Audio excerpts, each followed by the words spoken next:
Salam sejahtera untuk kita semua. Kami dari kru Green and Clean izin memperkenalkan diri terlebih dahulu. Saya Karen Novitania.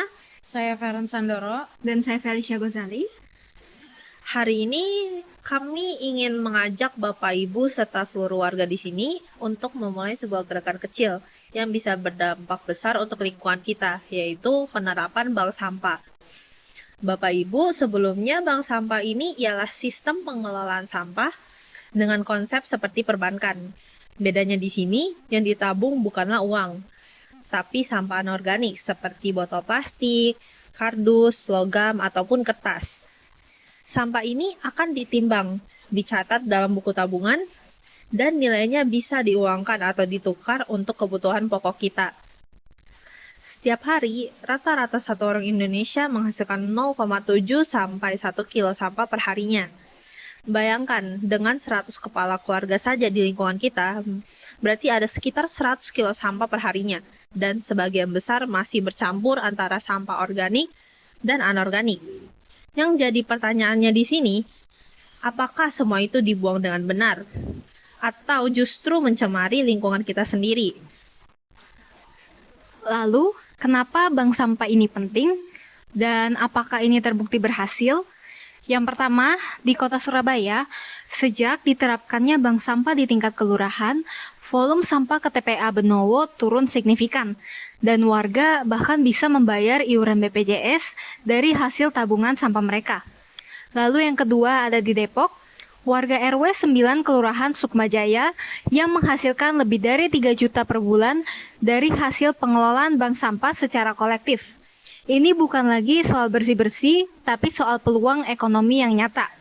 Lalu yang terakhir, di Yogyakarta, bank sampah yang berjudul dengan Gemaripah berhasil mengelola 15 ton sampah per bulan, menyerap puluhan tenaga kerja, dan mengurangi ketergantungan warga terhadap TPA. Untuk buktinya akan kami lampirkan di sini. Jadi ini bukan ide baru, ini sudah terbukti, tinggal kita mau memulai atau tidak. Bayangkan, jika semua sampah ini tidak dikelola dengan baik, apa yang akan terjadi?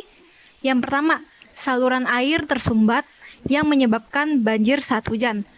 Yang kedua, sampah berserakan yang mengundang tikus, lalat, bahkan penyakit. Yang ketiga, ada udara tak sedap, estetika lingkungan jadi rusak. Bapak dan Ibu sekalian, ini bukan soal gaya hidup mewah. Ini soal kesehatan, kenyamanan, dan masa depan anak-anak kita. Nah, salah satu pertanyaan yang sering kali muncul di sini, kalau sudah ada petugas kebersihan, kenapa kita harus repot-repot memilah sampah? Nah, karena pengelolaan sampah terbaik justru dimulai dari sumbernya, yaitu dari rumah kita masing-masing. Petugas kebersihan sendiri pun tidak bisa memilahnya satu persatu kan. Jadi, kita semua punya kesadaran, beban mereka pun juga akan berkurang. Dan tahukah Bapak Ibu, sampah anorganik seperti botol plastik, kertas, logam, dan kardus semuanya bisa ditukar. Misalnya, 1 kilogram botol plastik bisa bernilai 3.000 sampai 5.000 rupiah. Kardus bisa mencapai 2.000 sampai 3.000 rupiah per kilonya. Kalau satu rumah menghasilkan 5 kilo sampah layak jual per minggu, dalam sebulan bisa jadi 60.000 sampai 100.000 yang dikumpulkan kolektif oleh 50 rumah yang nilainya bisa jadi jutaan rupiah per bulannya. Nah, uangnya itu bisa digunakan untuk membeli kebutuhan ataupun digunakan sebagai subsidi iuran warga. Saya tahu Bapak Ibu mungkin berpikir, apakah ini merepotkan? Siapa yang akan mengelola? Dan apakah ini benar-benar menghasilkan? Semua ini sangat bisa dijalankan secara bertahap. Yang pertama, kita bisa mulai dari pilot proyek kecil yang melibatkan 10 rumah dulu.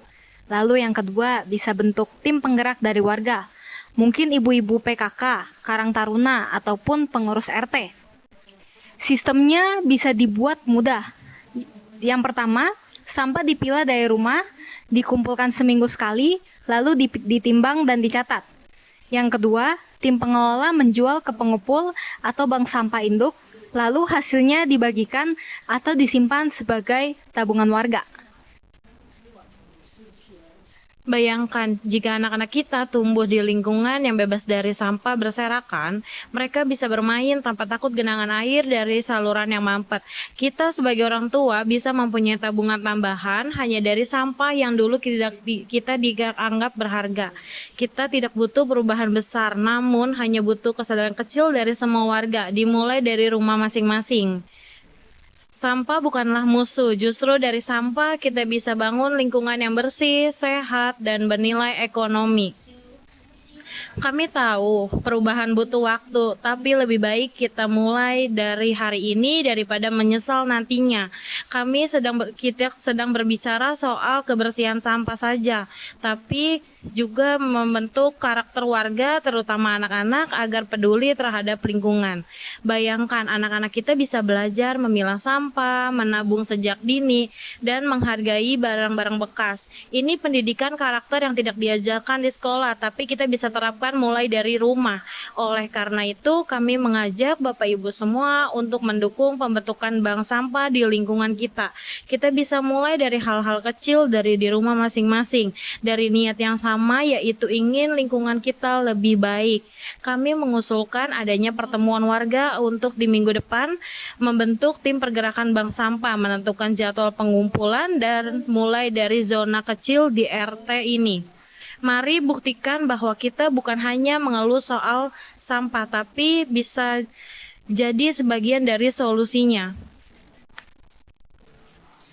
Kami dari kru Green and Clean di sini sangat mengharapkan partisipasi dari Bapak Ibu semuanya. Terima kasih atas perhatian Bapak Ibu sekalian.